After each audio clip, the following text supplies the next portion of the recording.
What is up, everybody? Welcome to Comic Book Addicts. This is episode 22. Hope everybody's having a good day so far, and I hope that your week is off to a good start. So far, so good for me. Been a pretty good week. Um, Nothing out of the ordinary, just the work and all that good stuff. But see, we have some people in the comments, so I want to shout out some folks at home. We got Indies Comics in Review, my pops, Lorenzo. Hey, man, I'm glad you could make it tonight, Lorenzo. I hope you're doing okay, man. I hope you're doing well. Hope you're having a good night. We got Tony from the Comiverse. He says, greetings from the far reaches of the Comiverse. Glad you could make it out, Tony. Hope you're having a good day. We got Durs, Collecting with Durs. He says, hello, my beautiful homies. Shout out to Durs. He does a Sunday night sesh.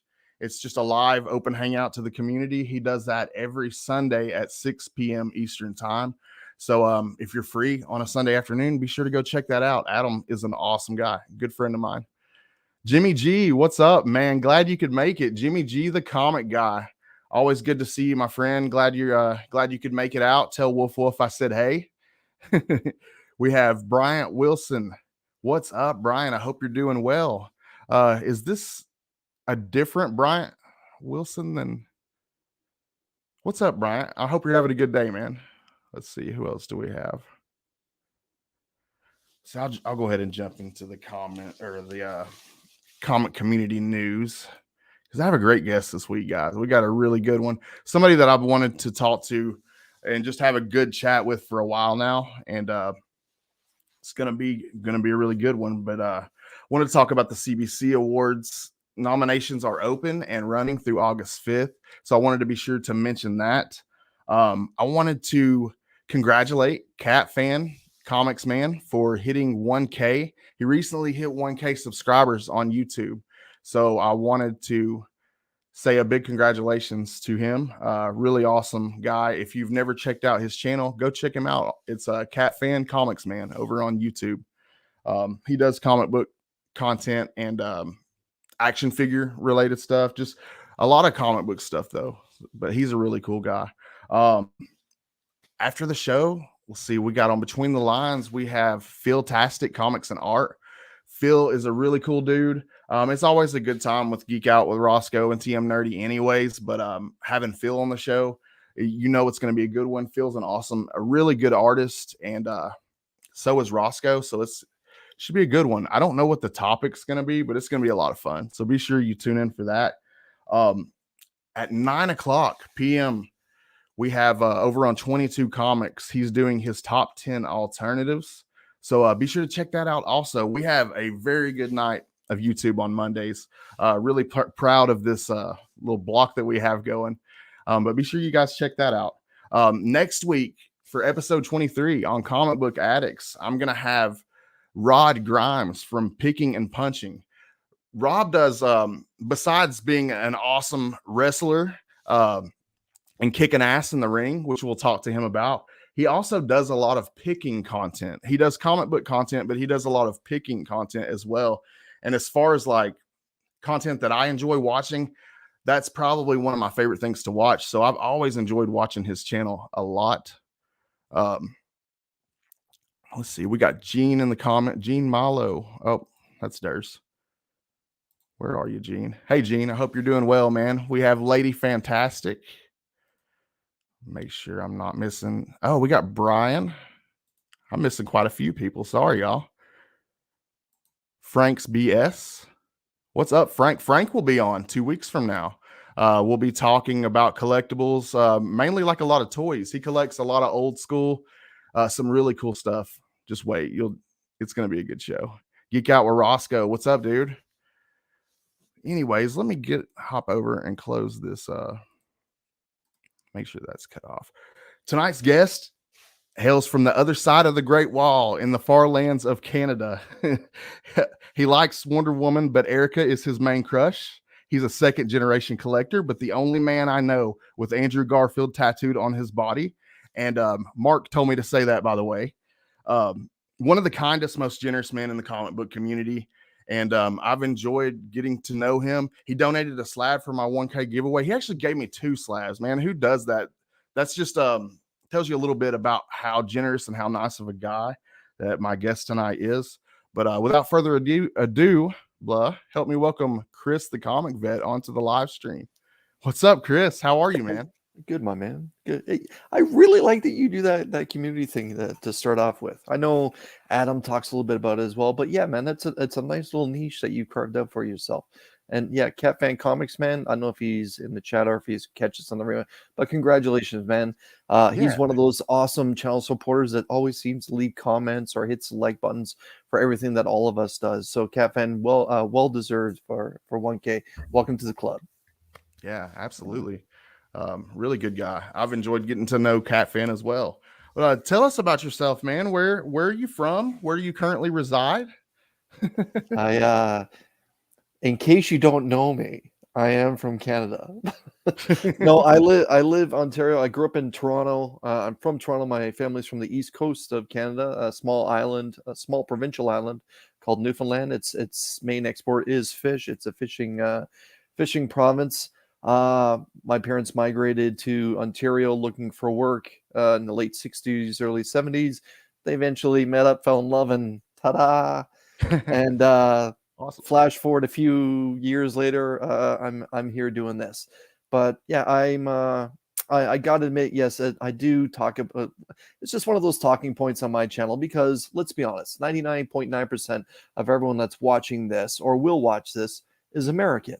So in in a room full of hands waving in the air, you got to try to have yourself a little niche or something to draw at least to draw some attention. And and the one thing I like to talk about is that yes, I'm Canadian, but more important than that, a lot of the comic book communities pardon me, the comic book creators that we enjoy so much, they're Mhm. also Canadian as well. So I'd like to talk about those people sometimes, whether it's a man or a woman Yeah. or however they want to identify, and God bless them for it. And it's just something that I like to do. Now, with that being said, I am so proud of the United States. Like I talk about the United States so much. I've traveled all across the United States in my time. Mhm. I have a mailbox on the other side of the border in New York State. I believe you may know that. Yes, sir. I'm in and out of the United States all the time. I think I'm across over. I think I've been in 15 different states at this point in my life now. Whether Wow. it's going to sports stuff like sporting events, comic cons, or signature events like that. Comics aren't just my passion; they're just my number one passion. Nice. Well, I Okay. mentioned in the introduction that you are a second generation collector. Hmm. So I take it that means your father collected as well. Did he get you So, started into collecting? so when it comes to my dad, I'm a second generation comic book reader. My dad didn't collect Oh, comic books. It's my mom wow. that's my mom is a collector. So my Surprise. mom, yeah. Okay. So my mom is not a collector of comic books. However, uh, she she always had that foresight to realize something may potentially have value and would hold on to things and preserve it Right. and take care of it. And then in turn, years later, if there was any kind of conversation about it, she would be able to produce it and then move on from it if necessary. Hard book first print novels were one of her passions to collect and Oh, preserve cool. and take care of, and just small figurines and stuff that are kind of genuine, or I should say kind of lean towards a feminine side. That's the kind of thing my mom would collect and take care of, like the Royal Dalton figures. I don't know if you know what those are. Royal Dalton figurines, and just some collector stuff like that. However, my dad, growing up where he did in small isolation, Yeah. would get a ship, roll into the harbor. They're a small community, 3 or 4 times a year, depending if the ice was broken or not. And on these ships, it was basically like a walk-in catalog. Anything that you would see in a Sears catalog, there would be a little bit of these things on these giant ships. And Wow. the families would line up to go on to buy some goods, whether it's furniture, clothing, or food or whatnot. And there was always a small area that he described for little boys and little girls. And the Okay. one thing was multiple spinner racks. So Mm. him and his friends would be smart. They would go in with like 60 or 70 cents to try and hit up these 10-cent or 12-cent comic books, but they would be smart. Each one would pick like a certain genre. My dad would either try to pick up Westerns or American history comic books. Some of his friends would pick up war books. Some of his friends would pick up superhero books. And then once they were all read, they would trade them around. So the entire community, in the span of a month, all those children would get to read all the comic books that were purchased off of that ship. Smart. And it's the one thing that when once I was born and started to discover the love of reading, that once they picked me up like an Archie or one of those children books, he would never try to sway me away, say, no, you need to be reading this kind of thing, because he knew that in the pages of those stories, there was something that was worth reading, that there was some value there, that, you could grow from it. But more often than not, when it came to time for him to pick up or pay for comic books that I wanted, he would always kind of go through it, skimming to see if there was something that he would recognize, whether it would be, a history comic book. By the time I was reading comic books, Westerns had basically all dissolved away. But if it was one of the big superheroes, Batman, Superman, and to a lesser degree at the time, Spider-Man, he would in turn say, yep, okay, I'm okay with these. And he would pick them up for me, pay for it. And same thing with my mom. Now, my mom, on a different hand, wouldn't necessarily be going through to see what they were. But again, she was like, okay, you can have these, but by the way, I want you to get another book. Go get yourself a Choose Your Own Adventure book, or go get yourself a Hardy Boys, or something that wasn't necessarily a picture book, something that was, getting used to the idea of just reading page to page with no illustrations. Mm-hmm. But yeah, that's a little bit of my childhood. The collector side, you kind of get that from is both sides a little bit. It it's sounds definitely my mom. Definitely my mom. Well, But awesome. the comic books and the pulp culture definitely comes from my dad. Yeah. So you said that he was a reader. What were some of his favorite books to read? He talked about a lot of those American television shows that were turned into comic books, Hopalong Cassidy, the Wyatt Earp stuff. He did like the very early Marvel Two Gun Kid and Cisco Kid, a lot of those comic books, but he also enjoyed a lot of the American classics, the American classics turned into comic books. So the Treasure Islands that would have a limited series. Like He the film enjoyed adaptations. Right, except it's just in comic book because at the time there was no film for him to witness, because where he grew up, that just wasn't available. So he would get the Story of the Alamo, and then Davy Crockett, and then those in turn, he would read the history versions of that, and then you would have the monthly fiction version of Fighting Davy Crockett, and that would be something that he would purposely try to find. I should say seasonal, because they were bi-monthly or 4 times a year that these books would be released, and he would purposely try to find those ones. And he he really enjoyed the whole idea of the American frontier and the West opening. Those were the comic books that he really enjoyed. And and the shoot 'em up, bad guy, good guy, and the cowboys, Indians, Rawhide Kid. and yes, and all those were stuff that he really enjoyed.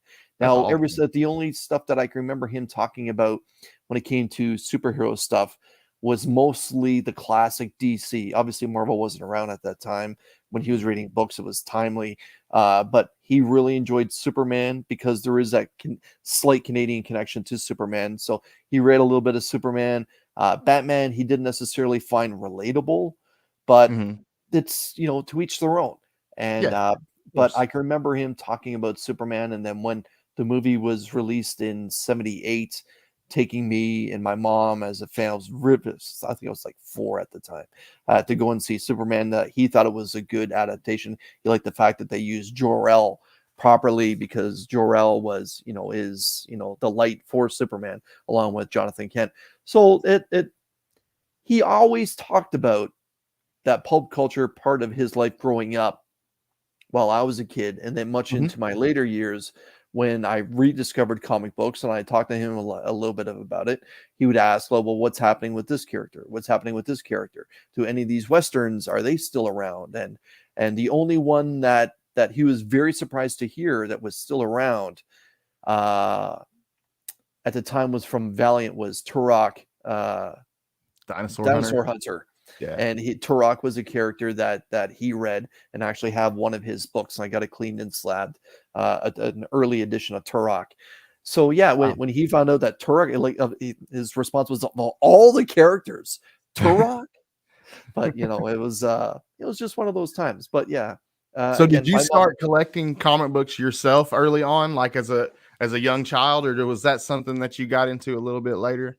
No, I got into it early. I would say around 6, 7, 8. Probably maybe even a little earlier. There was Mhm. flashes of comic books all the way through, especially when Superman was released in '78. That was a game changer for me. And that in that little time period right there, we had Star Wars, we had Superman get released, and then they all had sequels, and the sequels just made it larger and larger and larger. Yeah. And I can remember wanting early Superman books and Action Comics, and my parents picking it up for me, and Superman trading cards, and same thing with Star Wars. Now, Yeah. I'll be honest, my dad had no problem picking up stuff for Superman, but Star Mhm. Wars he was just a little bit nervous about for whatever reason. Okay. Just because he thought maybe it would be a little more too advanced for Adult. me, yeah, Yeah. being around 5, 6, 7, 8 at that point. But yeah, then and the thing is, my dad would pick it up for me and then ask about it, or basically he would. I can remember him reading or flipping through it and talking about the ads and how like the ads are similar to ones that he had 25 years earlier. That's really But cool. my mom would be the one that would take the book and put it away. And that's the whole little stories like that are the whole reason why I wanted to do this live stream. It's my Yeah. favorite thing in the world, as far as the comic book community, is hearing you guys' stories of Hmm. what got you into comic books and hearing your early memories and all Hmm. that good stuff. But with that being said, what are some of your earliest memories involving comic books? You said just now that Superman kind of lured you in. Yeah. Um, So the superhero stuff as a kid, because it was the cool thing to do, yeah, was to get all that. But the stuff that hooked me in, I kind of think is the same stuff that hooked a lot of us in, and it was the Archies and the digest form of Archies, and picking them up for cheap beside the cashier at small convenience store or whatever, the 7-Eleven, and picking those up, and learning how to read properly through them, and then reading a little bit more of different characters, or picking up stuff that was in around Saturday morning cartoons at the time. And so that way I would have a little bit of a history with the characters and then pick up the comic book. yeah, And it was makes at sense. that point, probably 81, 82, 83, around there, that Spider-Man and His Amazing Friends was a cartoon on television. Yeah, With Spider-Man, Firestar, and Iceman. Well, here we go. Spider-Man has at the time had two different books monthly. Firestar didn't have a book, but Iceman was in X-Men, mhm, and or at that point had cast away from X-Men, but still I knew where he came from because right. just and going to variety stores and convenience stores that would have a little bit more of a spinner rack or multiple spinner racks or stuff that would be on a wall, being able to quickly go through trade dresses and recognize stuff. It's there because of Spider-Man and His Amazing Friends that I recognized Spider-Man and started reading The Amazing Spider-Man at that point. Oh, And yeah. those early issues, and Peter Parker's Spectacular Spider-Man as well. And it would just be going in. My mom would want to go in to pick up a pack of cigarettes or something, and my mom never left me by myself, so I would always have to go in with her. And if there was a lineup to cash out, well, guess where Chris was going at that point. So I'd make my way over to the comics, and Absolutely. and uh, and and just quickly see if there was a book I could grab. Now with my dad, I knew I could grab two or three. With my mom, I could only grab one. So I had to be careful. If I was going Okay. in with my mom, it would have to be something that I really wanted. Yeah, And it would yeah. just happen to be it would happen to be whatever the flavor of the month was. I can remember when Transformers first showed up on the scene with a vengeance. Well, Marvel quickly started putting out Transformer comic books. Mhm. And like, okay, and I remember picking up issue 3 off the shelf, or off the spinner rack. In GI Joe, the same thing, and picking up these books, and realizing that, oh, I need to get the next issue, but I also need to pick up the issue before, because I want to know what got us to the point where we are now. So at that point, Marvel has started hooking me in, and without realizing it. And every so often, obviously, I would pick up some Super Friends stuff from the DC side of things, because the Super Friends cartoon was alive and well and doing very well at that same point too. Okay. But I didn't necessarily realize that if you pick up Detective Comics starring Batman, that's not actually Batman's like real book. So it's, whereas with Marvel, whatever was on the trade dress, that's usually that book. I didn't realize at the time Action Comics starring Superman. Well, there's also a Superman book. Same with Detective Comics, and so on and so on. But it's through these times and picking up these books, realizing, okay, well, DC is a little bit different from how Marvel operates, and then realizing that these are necessarily meant for different age groups, and then graduating from the child books that I was also reading at the time, Casper the Friendly Ghost, Richie Rich, Archie, all these type of books, Hanna-Barbera, Gold Key stuff that I was also reading, that, okay, maybe it's time to put these down and focus on stuff that seems to be having this continuous storyline. And thankfully, my parents didn't have an issue buying these things for me. That's really cool. As long as I did my chores. Yeah, chores first, of course. And they still sell those Archie double digests. Yes, up by the registers. I see them all the time. Walmart here in Canada has them. Yes. Yeah. Well, with all that being said, Marvel or DC? Are you a Marvel or DC guy? Oh, Marvel. Marvel. Me too. Now I am a Marvel guy, but I will say some of the best stories ever made came from the pages of DC. I would agree. The Killing Joke, the Swamp Thing Yes. saga, obviously the Dark Knight, and Red Sun from Superman. To be a Marvel fan and to crap on DC, and to be a DC fan and crap on the Marvel, you're not paying respect to the genre the way that it should be. You need to realize that each publisher has good years and bad years. Yep. And writers migrate back and forth just the way artists do. And a lot of those good ideas get shared when they first arrive at a new publisher. And that's how all of a sudden, this particular character is doing well because this person came from here and they had this great idea and the publisher said, okay, and vice versa. And that's how we end up getting, the Death of Kraven storyline, which I feel is one of the best Spider-Man storylines. The writer came from DC and originally pitched the idea at DC about killing a villain off via suicide. Oh, I did not know that. And it didn't go over well. So ended up flipping over to Marvel and presented the idea, and they said, okay, well, let's see what we can do with it. And it ended up becoming the 6-issue masterpiece known as The Death of Kraven, or Kraven's Last Hunt, however you want to say. But yeah, I am a Marvel guy just because Marvel is the one that hooked me in at an early age. It was Spider-Man, it was the Uncanny X-Men, and I have to pay respect to the Fantastic Four being done by John Byrne in the early 80s to mid 80s. Love John Byrne. Those three titles are the ones that hooked me in.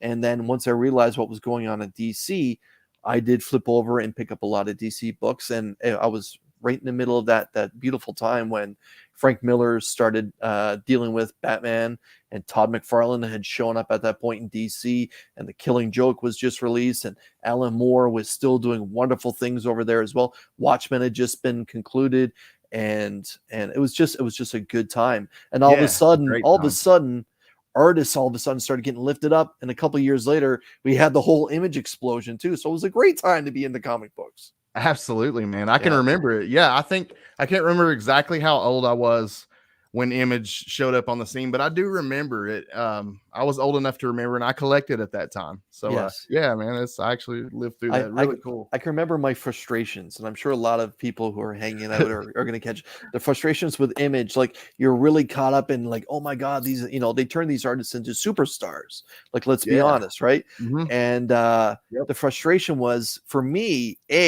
the price point on their comics was so much more expensive than Marvel and DC. They came in Canada well over $2, whereas Marvel and DC were like $1.25 at the time, or $1.50 for an annual or something like that. And then they could never release a book on time. Like I remember, my favorite image title at the time that got released was The Savage Dragon by Eric Larson. Eric Larson, He was obviously, we all, never on time. I think yeah. McFarlane was the only one that could make the timeline. McFarlane was close. Liefeld was like the worst, and Eric Larson. They all rushed to get their first issue out, and then realized, oh yeah, once all these tours are being done, we need to release a second book. But Liefeld, it was such a good Liefeld time. was too busy doing Blue Jean commercials. Yeah, him and Spike Lee, yes. Hey, before we go any farther, Tony had a random question, and I Sure. thought it was a cool one, so I wanted to make sure to ask you this. Mhm. He asks, I want to ask Chris a very important question, being a citizen of Canada: Bret Hart, Edge, or Chris Jericho? And I thought that was an interesting question. It's off the topic, but Okay, the answer is yes. yes to all of the above. Okay, good answer, man. They're all good. Jericho was fantastic on the mic. Each one individually, it's tough. Like, even if I were to set aside the nationalism and all that and just pick a wrestler, Yeah, it would probably have to be Bret Hart, just because the longevity of his career, one of the most technical wrestlers that ever sharpshooter, man. stepped foot in the ring, and then the whole drama around the Montreal screw job. But Jericho was fantastic on the mic, and Edge has quietly become a character much like Bret Hart. This longevity, came out of retirement, and an excellent technical wrestler, good on the mic. Not like Jericho. Jericho is up there with Stone Cold, in my opinion, and The Rock, and the legends on the mic. But I would agree. I would probably have to. Bret Hart would be number one, probably with Edge number two, and Jericho a close third. Cool. Yeah, I like that. I would probably flip flop the last two. But I totally agree on the Bret Hart for sure. Mm-hmm. But yeah, that's completely random. But I thought that was a good question. So It is a good question. Sorry, go ahead, Chris. Let's say to me, one of the best qualities of a fantastic wrestler is whether they're face or heel, that you respect what they're doing. And for me, Bret Hart it didn't matter if he was face or heel. He was just excellent. And certain characters are good as heels. Certain characters are good as faces. There's only a few that can do both. And I thought Bret Hart played both pretty well. Yeah, very true. Very true. Now, other than being a collector, one of the reasons I wanted to have you on the show is you're a very positive member of this community. You're super kind, super generous, always willing to lend a helping hand to anybody that needs you. I just always kind of looked up to those qualities in you, and I like having people like that on the live stream. And I wanted to ask you, where does that come from? Where does the generosity come from? Well, thank you. I grew up poor. To be honest, that's just it. My parents split up when I was fairly young, so it was just my mom and I. And on the weekends, I would go with my dad. Now they worked out whatever it was they worked out to get me through to when school was done, and then on to the military career that I had for a while. I just grew up poor, and I can see, and being from the East Coast of Canada, as much it would be as relatable as someone being from the Southern United States. It's about community out there. And my mother comes from a very large family. I believe she's one of 13 children. So the whole idea of sharing and giving, if someone's down, you got to pick them up, pull them along. And that's something that I witnessed with my mom. When my parents split up, my mom's side of the family came through to help as much as they could, where and when. And my father, when the relationship didn't work out for them, my father came from a very religious background. So I got to, when it was weekends with my dad, I had to go to a Pentecostal church or a Southern Baptist church, one or the other, whatever one was closest to, wherever he was where he was living. So I grew up with that doctrine, where on one side of the family, it was strictly about family. On the other side, it was faith-based. So I had both of these worlds crammed in my face at an early age. So that's it, where I got to witness everything that the church was doing through my teen years, when I was a part of that, growing up with my dad and with my mom. And then witnessing my mom slowly start to become successful without a man in her life, being a single mom, deciding that, you know what, it's just going to be my son and I for the next few years. I don't need any distractions. I don't want my son to fall into gang life. I don't want my son to fall apart in school. This is what I want. So that it's just those foundational parts that, you know, that are there. And it's weird for me to talk about, but these are things that I want to install in my own son. Yeah. And that's why I'm able to talk about it, because when you reflect back and you see what your parents did, because often you only remember the negatives. Well, there was a time I couldn't go to the dance. There wasn't a time my parents would give me money.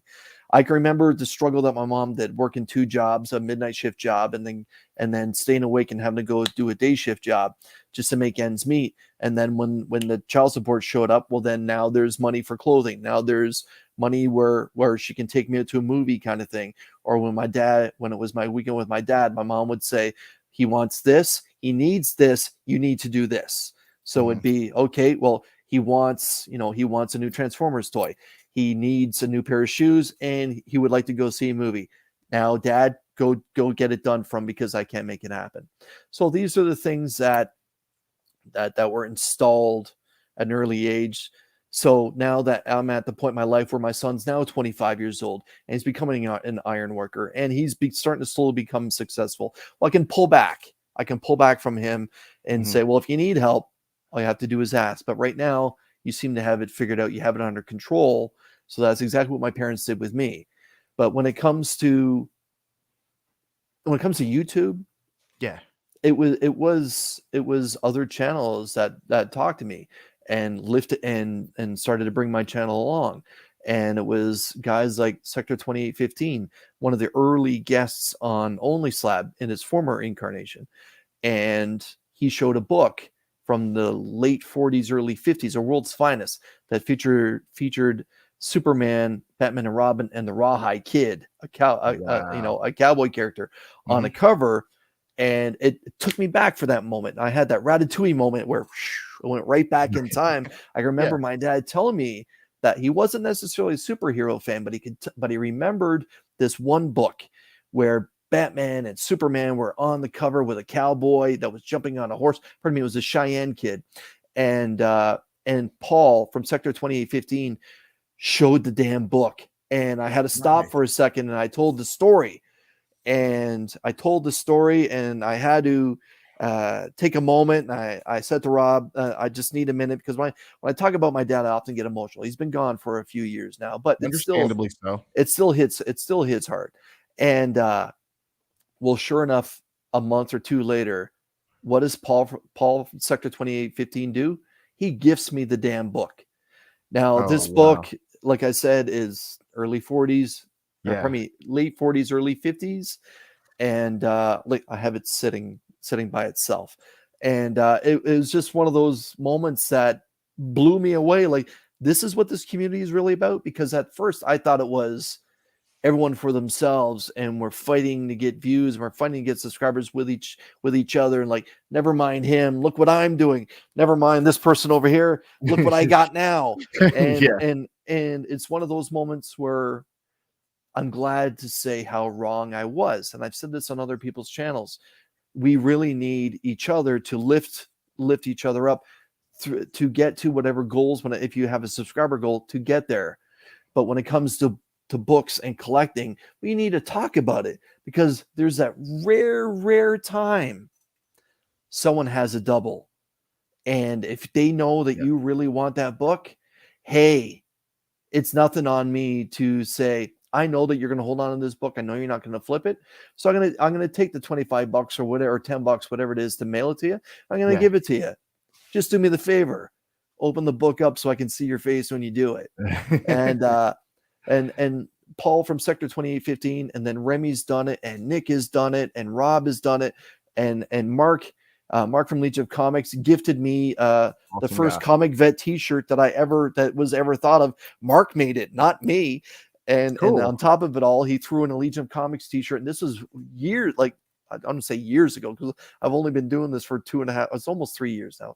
In August, it'll be 3 years, but it feels like forever ago, because in YouTube time, it's a lot longer than normal time.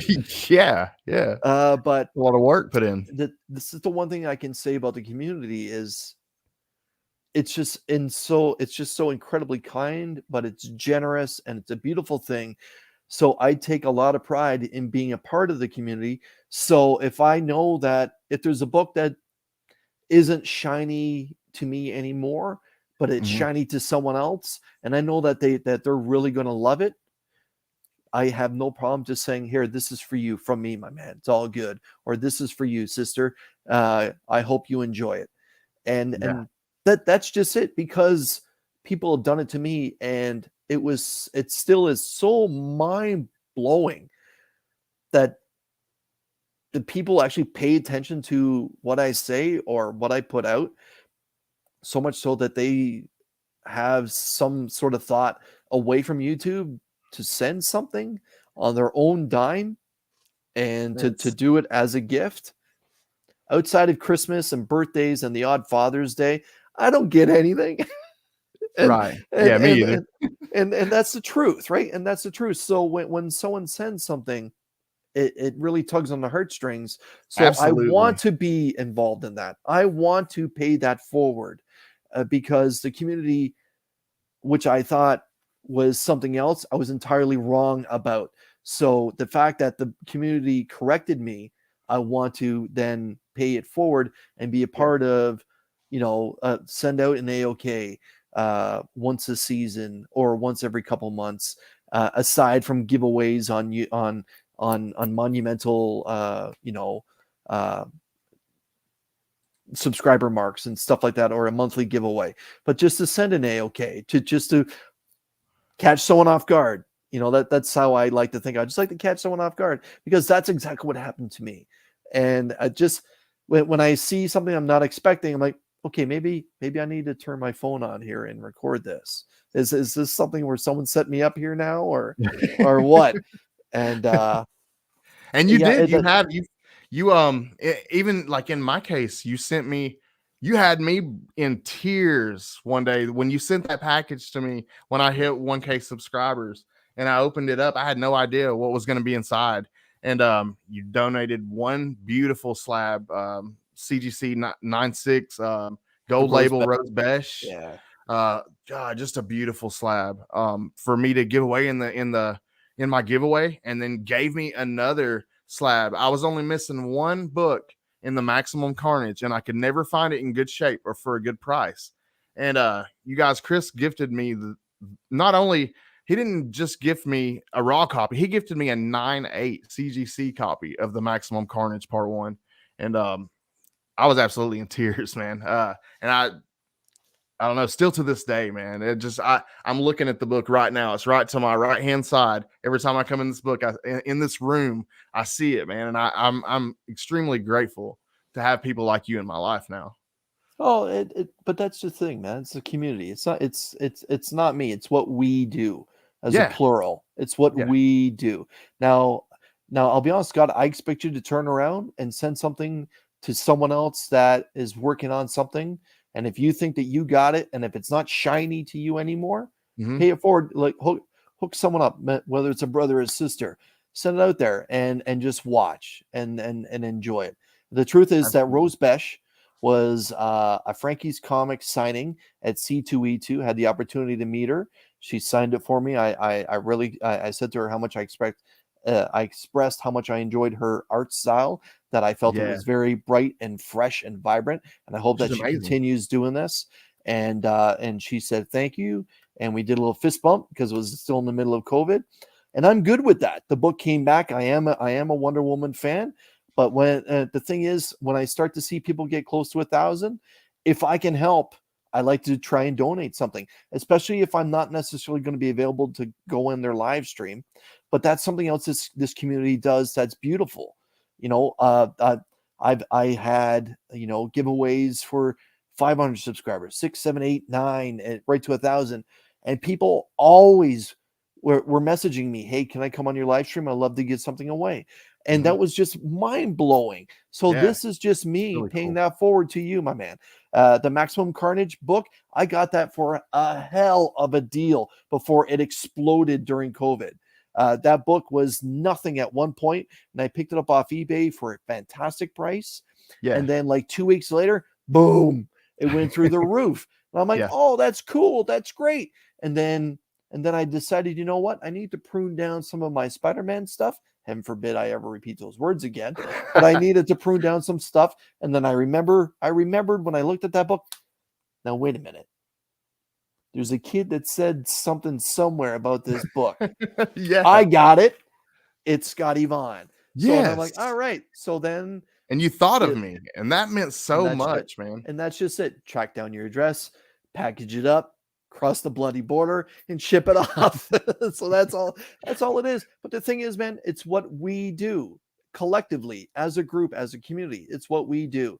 We go on each other's live streams and we give stuff away in celebration of an achievement. You know, we gift stuff to each other, you know, when we know that they're having a bad time or a hard time. Or, hey, I got doubles of this, and I think that this person is working on this set or is in love with this character. I'm going to hook them up. And it's what we do.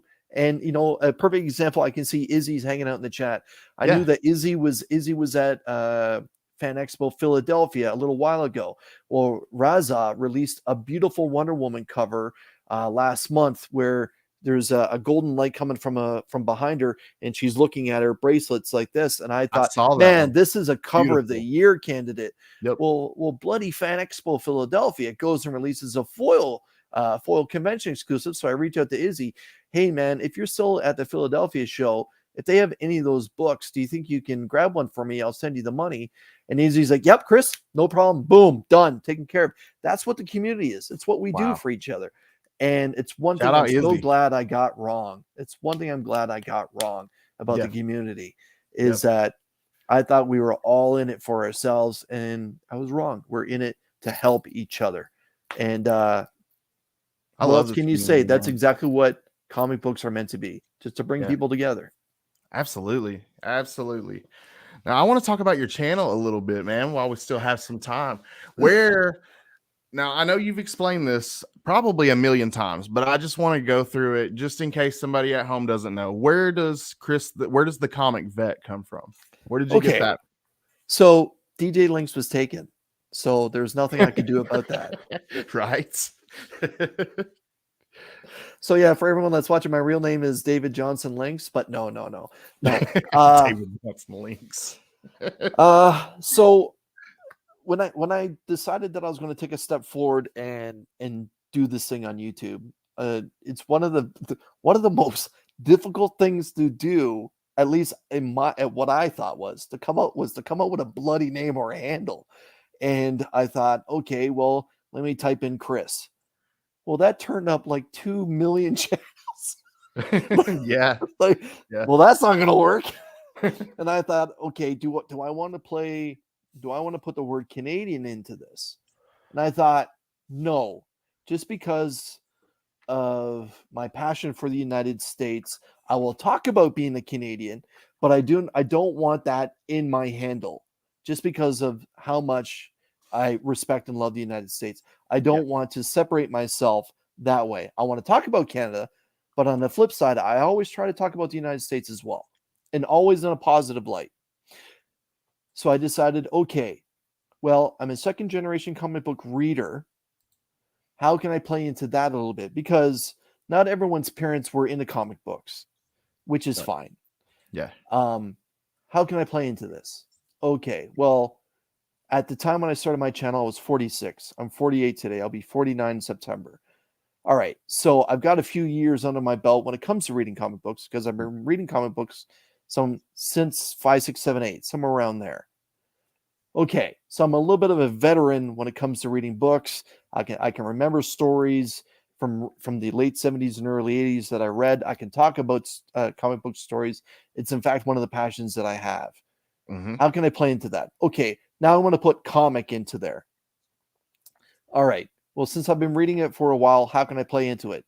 Oh my goodness, I served in the Canadian Armed Forces. I was a weapon technician for a few years in the Army. I was a part of a cavalry armored unit called the Governor General's Horse Guards.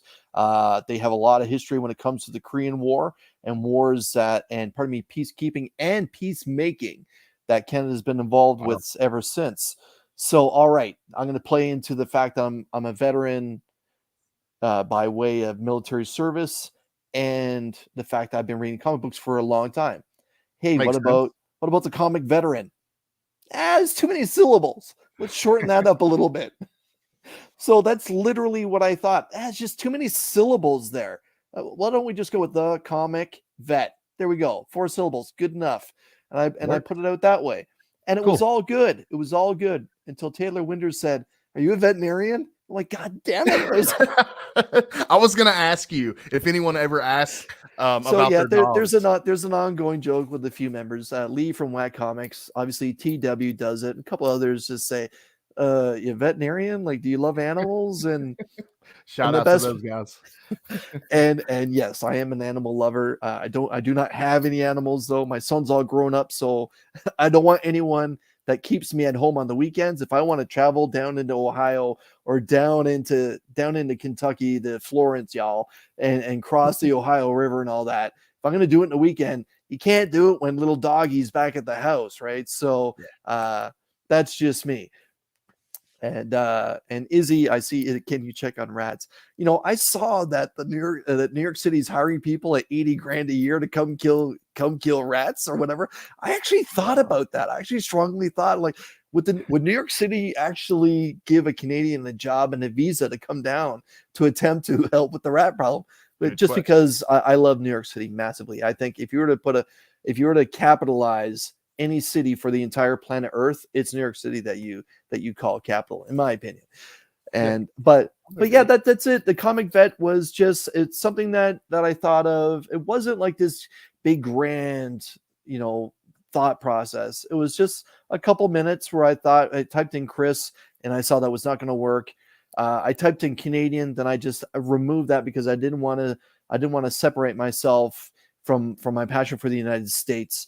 And then I just thought, okay, I've been into comic books for a very long time, Dale, and I like to think of myself as a veteran when it comes to reading and collecting comic books. Oh yeah, by the way, in my 20s, I served, and I'm very proud of what I did for my country. Absolutely. And the whole aspect of that portion of my life. Yeah. Let's play into that a little bit, and that's where the comic vet came from. Really cool, man. Awesome. Well, you do all kinds of content on your channel, from the Show Us What You Got live streams every new comic book day. You've been doing these Walmart pack openings, which are awesome. I too love Walmart packs. You do Two Cool Guys with Mark. You do the Only Slabs with your buddy Rob. Just all different types of content on your channel. What is your favorite type of content to do on the channel? Like, what do you have the most fun with? Sorry to put you on the spot. That's tough, man. You can plead the fifth. No, I don't try to dance around questions. There's been a few hard questions people have asked me this year. Whack Comics really caught me off guard with one. So make sure everyone that you watch my interview with Lee for 10 questions on Whack Comics, because he hit me in the face with a question. I was just like, I can't answer that, man. But frig. They're just, to me, they're all so different. Show Us What You Got, to me, is such a community involvement type of show where like every week I throw the link out to anyone and everyone. I put it in the title. It's an open invitation to join the panel. And there's many times, I'll be honest, where it's like I go live at 7 p.m. Eastern, 6:55, no one's backstage. And I keep thinking, all right, this is the first show where I'm going solo outside of being in my car. And but the community always comes through. I have a bunch of guys that are regulars. God bless them. I have some people that come and go. And I have some people that show up kind of once a month, and they show older books. And the thing is, everyone's welcome. It's a new comic book day hangout, but it's just new books to you. It doesn't have to be the Tuesday, Wednesday releases. It can be, hey, like Carolyn, Lady Fantastic's been on in the last couple of weeks, and she shows these fantastic books from the 70s that she just picked up. Well, that's exactly what Show Us What You Got is. Cool. Okay. Too cool. I can't pick one. The Walmart stuff is fun, but above all has to be just Unboxing Grails. Just those books I never thought I would ever be able to have. And I Yeah. think most people would agree with me when it comes to their own content. The number one is where you get to open that wow book that you never thought you would ever have. Now we Yeah. all get those. We all have mail calls Yeah. where you picked up a hot book or a hot cover, stuff like that. But Yeah. I'm talking where you get to open the Hulk 181, where you get to show an early ASM or an early Batman. Those I think are the ones that are above all number one. Just those random unboxing videos. Uh and E-Man, do you see how I danced around that? And truth be told, Only Slabs isn't my show. It's on Yeah. Rob's channel. Right. Uh, Right. Now Rob and I have been doing it since day one together, and Yeah. that's right from day one. I've only missed a handful of shows because of whatever commitments I had, because it is in the middle of a Saturday afternoon. But Yeah. the two cool guys, two hot picks. I'm right. It it may not be Oh, the best name, but it's the only show where you have two second generation comic book readers, each giving you one hot pick for the upcoming new week. That one is just it's just a part of my life now. But it's just like, hey Mark, you got your pick ready? Yep, and he'll send it over to me. And we're talking about a man that I've never met before in my life. And the thing is, I've never met him, but he faithfully sends me stuff. John, my man, good to see you, brother. shout And out John, Comics and uh, Kids. again, John, another cool guy. Awesome I guy. want a Watchmen book. John, I have what? John, if you're watching still, this book, I'm going to be giving it to Adam, Collecting with Durs, so he can read it now. I'm hoping that this edition of The Watchmen is one of those books that get to go through the community. So people who haven't read Watchmen, head up Adam, Collecting with Durs, tell him you want it next. John hooked me up with this. I only Awesome. got to read single issues here and there when this was released. Now I've gone through it properly, and I'm going to pay it forward that way. And that's something You that heard I it here, won guys. from John during C3. Um, yeah, just to answer your question, my favorite thing to do on my channel is just to open those books that I never ever thought I would be able to have.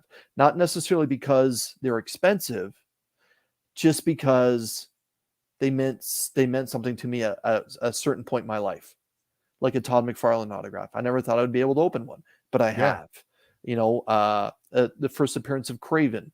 Now, I have worked on Spider-Man 1 to 50 and achieved that, but opening Wow. Spider-Man, the first appearance of Craven, that was special Mhm. because he was my favorite villain.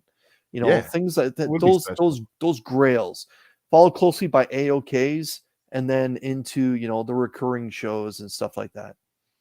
Okay. Well, what is That's a some of hell of your a question, man. Hell of a question. my bad. My bad. What's some of your favorite? This is an easy question. What's some of your favorite content to watch, like when you're just on YouTube as a viewer? Oh man. So I'm a lurker. Like I'll often have my phone going. Like I'll be watching TV and I'll be having my phone going. And I'll be watching stuff and if I see there's a big explosion of laughter or something, I'll Yeah. back it up and turn it up a little bit more. What did I just miss? And stuff like that. Uh I think like everyone else, I enjoy In the Mix Wednesdays. I enjoy Taylor Winder's reviews. Shout I out Taylor. usually listen to Taylor Winder's stuff. Now, there's certain stuff I can listen to in my car while I'm driving, Yeah, versus me too. stuff versus stuff that I have to watch. Now, when TW does his cranky comic review, I can listen to that every so often. He'll be like, well, look at this, and then I'll have to hit the pause and physically look at it, but I can listen to it in my car.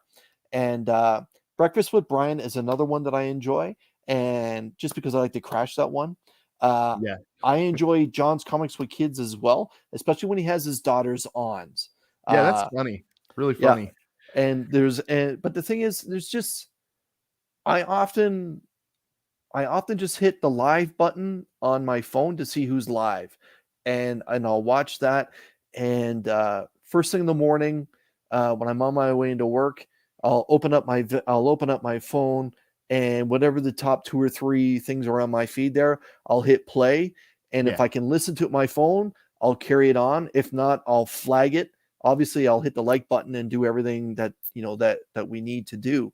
I'll do those things, but I can't pick one over another channel just because so many people bring so many different things that I would feel guilty for not telling. No, that's a cop out answer. I can hear E-Man now. Oh, Chris is copping out again. But no, and that's the truth. When I'm on my lunch, I get an hour lunch, and I'll dedicate 30 minutes to try and like everyone else catching up on YouTube. Yeah, and always. I'll watch stuff, and I'll hit the like button. I don't always leave comments, but I watch, I hit the like button, and I move on.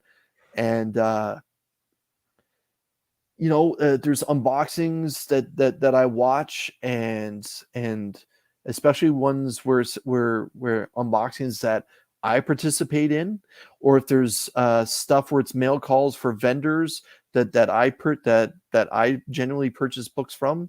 I check out those videos too. Yeah, there's certain things that are can't miss on certain nights.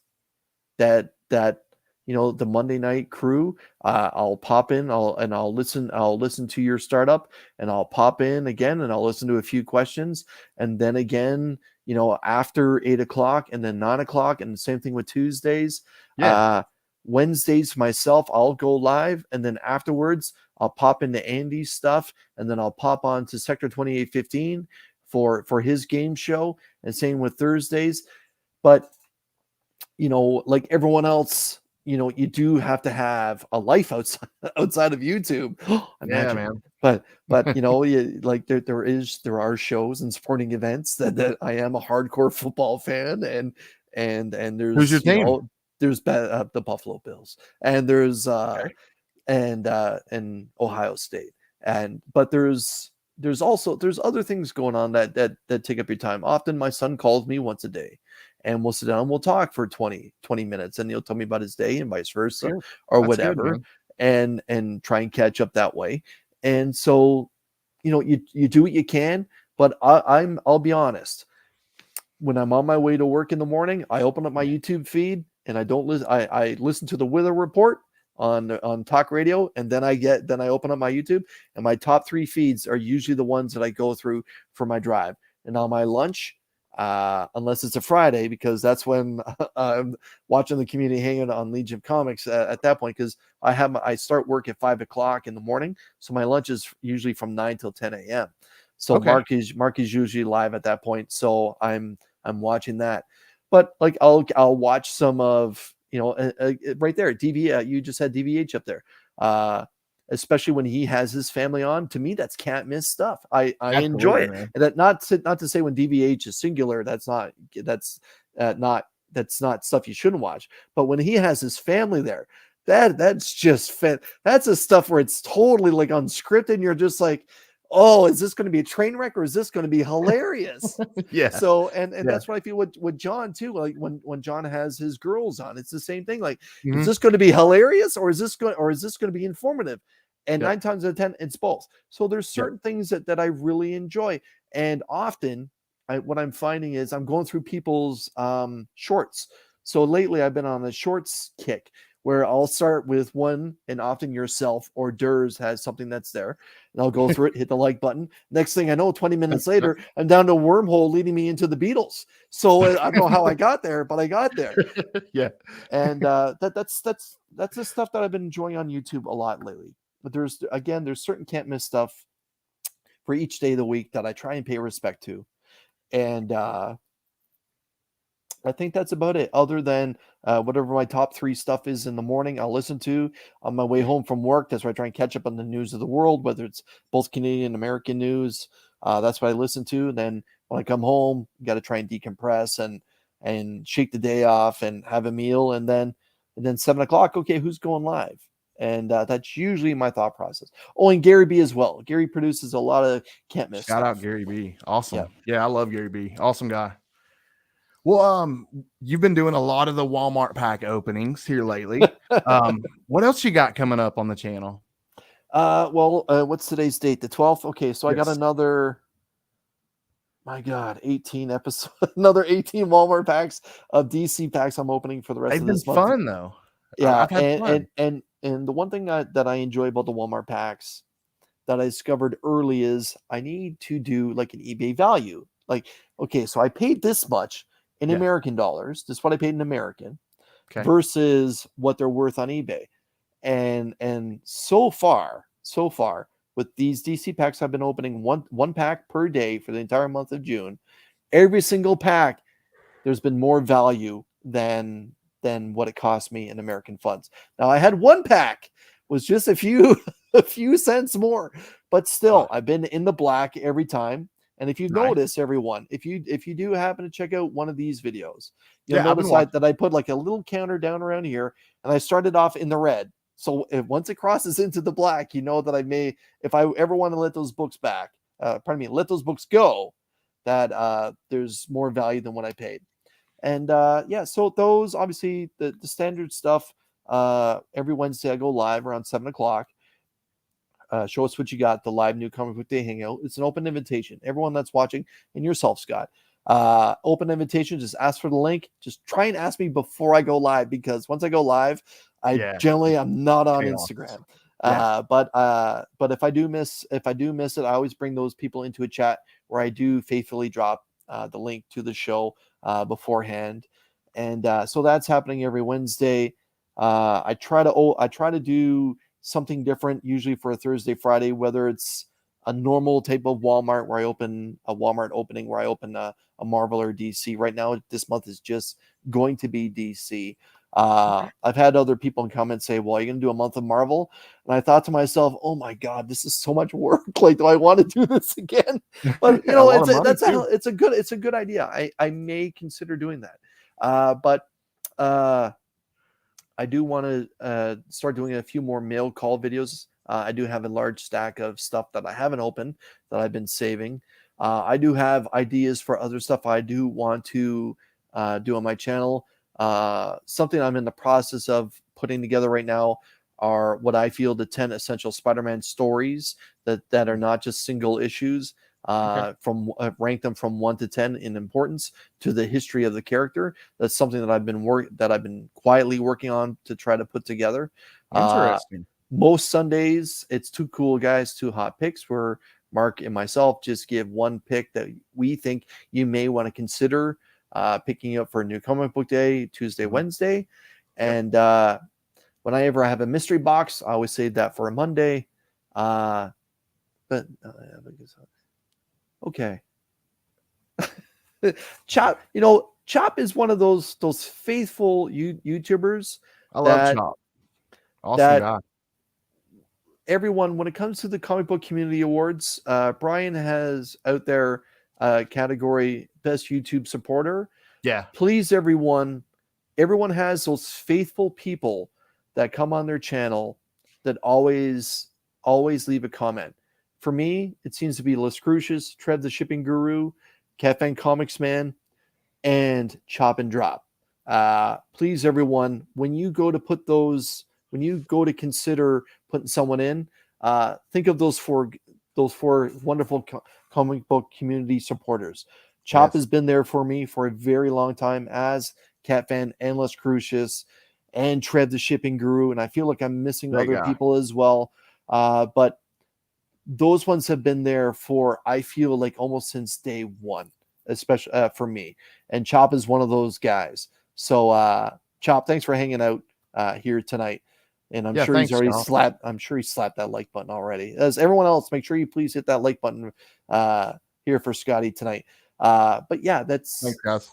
that's it. My channel, like when I first started it, I was really almost military in my thinking, very regiment. This is going to be here. This is going to be here. I'm going to do this, this, and this, and this is going to become a staple and everything of my channel, a foundational piece. And with growth within the community, growth within your YouTube journey, and that's what it is. It's a journey, because you discover things that work and some things that don't work. Yeah. And you hold on to the things that work, but you got to realize it's okay to retire certain things. Now, I'm not saying I'm retiring anything that's on my channel, but when I feel it's time to let something go, I'll just let it go, and that'll be it. There's certain things that I have that right now are paused that are going to come back, like Grow Together Tuesdays. That's something that I really enjoyed, shouting out other people's channels and stuff like that. But Yeah. right now I have it paused just because these DC Day videos, it's a lot to do 30 videos in 30 days, edit them, and do the whole 9 yards on top of other pieces that you normally do. I would You know, imagine so. Yeah. it's not overbearing, but it can be time consuming for certain points. So certain things hit pause, but they'll come back. And that's something I recommend to everyone in their YouTube journey. Don't be afraid to let something go. If it's not fun for you, you got to let it go. Even if you just put it into semi-retirement, it can be on the back burner. It can be up in the freezer. It doesn't have to be dead. You can just let things be paused, whether it's for a month, a season, half a year, whatever it is. But don't be afraid to revisit it if you think it could be fun, because YouTube has to be fun. Because once it stops being fun, Yeah, I think that's it's going to be work. And YouTube should never be work. Go ahead. YouTube should never be work. It should just be fun, because it should be, I don't want to say an escape from your real life, but it should be an escape from the stresses of your life. And that's the biggest thing that I've taken from YouTube, is that this is just a wonderful escape from some of the stresses that are part of my everyday life. Yeah. Now, I wanted to ask you this one last question, because you're a really smart guy and you do give some genuinely good advice. What kind of advice would you offer to somebody that was thinking of starting their own comic book related channel, or just a channel in general on YouTube? What advice would you offer someone just getting started?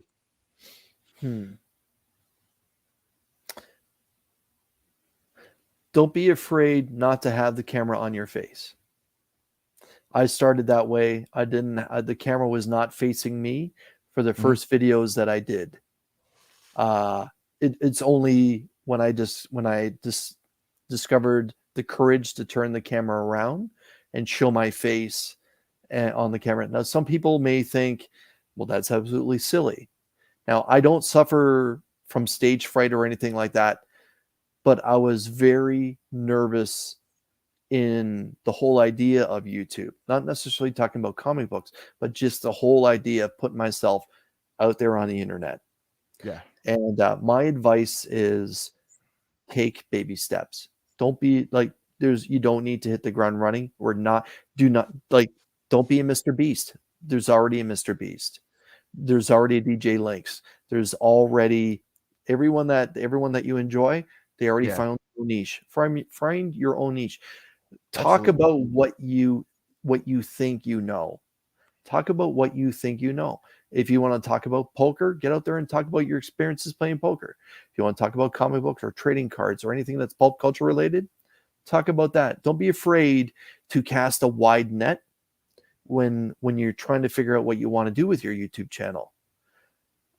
That's okay. You don't, like I said, you don't have to have the camera facing yourself. You can just narrate your own stuff, and that's fine. My advice is find a good free editing tool, whether it's for your phone or for your computer, and don't be afraid to add some free music at a low volume, or put little stuff on the screen to give credence to something that you're talking about. But that's my best advice is take baby steps. Okay. You don't need to rush. Some things are going to work. Some things are not going to work. Yep. And learn from your mistakes. It's very, I may sound like a broken record that a million people say, but you will learn from your mistakes. You'll learn, like, I put all this effort into this one thing and it only got 8 views, and this thing I didn't put much effort in, it got me 2,000 views. Yeah. What happened? Yeah. Okay, well, now you know. The one thing that you didn't put much effort into, That's what people are curious about. The stuff that you put all this effort into, it may look great, but you know what? Someone may have already gone down that path before. So Yep. try and carve out your niche. Just baby steps. You don't need to hit the ground running. But the second best advice, when people try to contact you, just to say hello back. That's the best advice you can that I can give. Say hello back, because it was slotted up and Mark from Legion of Comics that were poking me in the side saying, hey, we'd love to have you come on our channels. And I thought, what? Why in the world would you want me? Why would I want to do that? Like, what do you like? What you guys do this? All I talk about is brand new books that I just picked up. But it's going on those two channels, Legion of Comics and Slotted Up 503, that have led me to being on your channel today. It's those baby steps where I had found the courage to go on someone else's channel to talk about something that we all enjoyed, as opposed to being inside my car talking about something that I enjoyed singularly, then having the ability to hit the stop button by going on someone else's channel to talk about a topic du jour, i.e. what's happening with Spider-Man or Batman or whomever, or something is killing the children when it was taking off like a rocket, going on Solid Up 503 or Legion of Comics. When people say hello to you, say hello back. That's the second best advice I can give anyone. I think that's great advice, Chris. And I'm glad that you took the baby steps and became the channel that you've become. And I wish you all the success in the world. And I wanted to thank you so much for everything that you've done for me, just as a person, for my channel, and for coming and hanging out with all of us tonight. I had a blast, and I would love to. I could talk to you for probably another hour, but we'll have to wrap here. Roscoe and TM are going to be mad at me. So I just hope one day we have the ability to shake hands and give each other a hug, my man. I hope so, man. I hope so. I'm gonna try to make my rounds to some cons next year, so we'll see. But yeah, man, I look forward to the day I get to shake your hand, sir. Yes. Thanks for coming out. Thank you guys at home.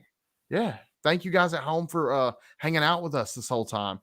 Be sure to flip over to Between the Lines and hang out with Roscoe and Travis and Phil.